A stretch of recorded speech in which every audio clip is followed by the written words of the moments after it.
Welcome. Welcome to the United States of America.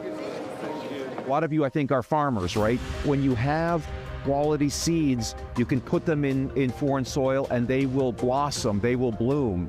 And we are excited to welcome you here to our country where we think you will bloom, and we will hopefully allow you to have fulfilling lives for your children, and then we will benefit alongside you.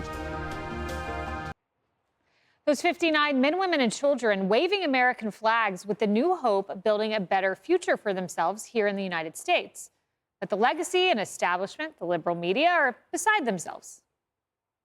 I've been talking to folks and they say really this is about race, they think, especially some South Africans who fled after the apartheid and the racist regime there. I talked to some people who told me that they feel like this is the president essentially taking the side of people who are white over black refugees. The South African president says the people arriving in the U.S. today do not fit the definition of refugees, and that what Trump has been told about their persecution is false. They got this big celebration, and these are the only, white African descendants of apartheid, the European colonialists, or those who participated in apartheid. They're of all ages, including children. It's so deeply and morally wrong-headed and repulsive. These are the descendants of the people who created the most diabolical system of white supremacy in human history. There's just been a small handful of farmers that have been killed over the past 10 years. So they're pretty upset, as you see, and the same media that is against just letting these 59 refugees from South Africa into the country, they were totally fine with letting nearly 10 million migrants cross our border. There was no outcry when illegal immigrants did not have to get COVID tests or show any ID to board domestic flights. And where was the concern over the migrants released into our communities who were on the terror watch list?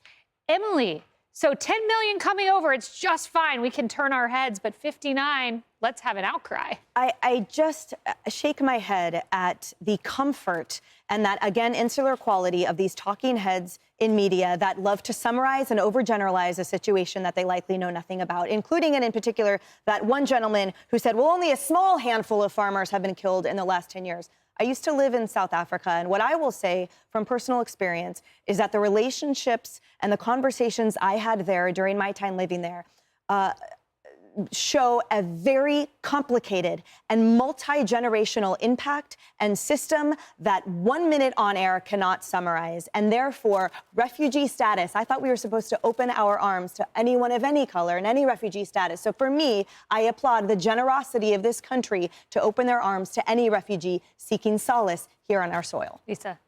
I mean, I just look, well, yeah, you look at 59 people versus like the millions that Joe Biden let into the country.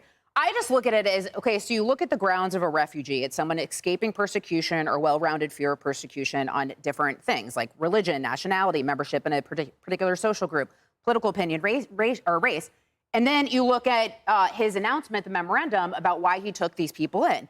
He says, he talks about the shocking disregard for citizens' rights in the Republic of South Africa. He mentions the Expropriation Act of 2024 enables the government of South Africa to seize ethnic minority agricultural property without compensation, that it's led to hateful rhetoric and government actions fueling disproportionate violence against racially disfavored landowners.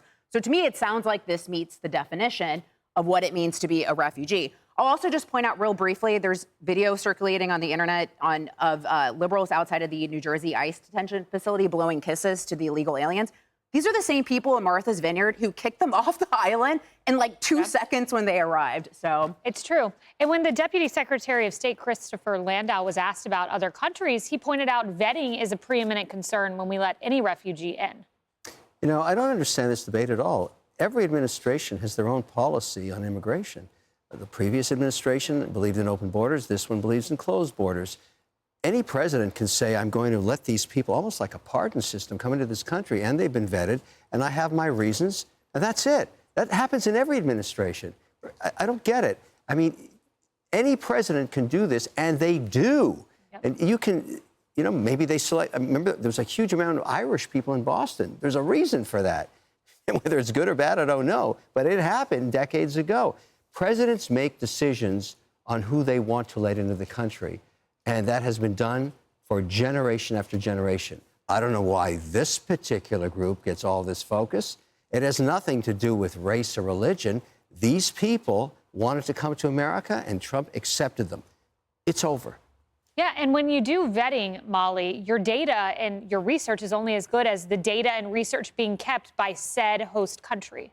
Exactly. And, you know, everybody who's come here for economic reasons is treated as a political refugee, and that was no problem. But here you have actual people needing asylum here, and then the left is freaking out. And I particularly remember after the inauguration when that Episcopal lady bishop gave her sermon, when she was like condemning the Trump administration for not accepting literally everybody. And the Episcopal Church yesterday said that they would not help resettle these people from South Africa. And that's a great example of the hypocrisy. Yeah, and Lisa, you know, one point is the terror watch list. That's the one that really gets me. It's like, you did not care when people on the terror watch list were getting into the country. But these 59 individuals, we have no indication there's anything nefarious. They're a problem. Well, and we still don't know the danger of that as well, right? I mean, we know that we had a record number on the terror watch list trying to enter into the country. We don't know who's here. We don't know what terror cells are currently brewing. I mean, we had former FBI Director Christopher Wray warn us of that as well. So we still don't know what kind of threats we're facing as a nation because of Joe Biden and his recklessness with allowing open southern border. Yep. Well, apprehensions down 93% last month. That's because people have listened to the Trump message of do not come. Hey everyone, I'm Emily Campagno. Catch me and my co-hosts Harris Faulkner and Kaylee McEnany on Outnumbered every weekday at 12 p.m. Eastern, or set your DVR.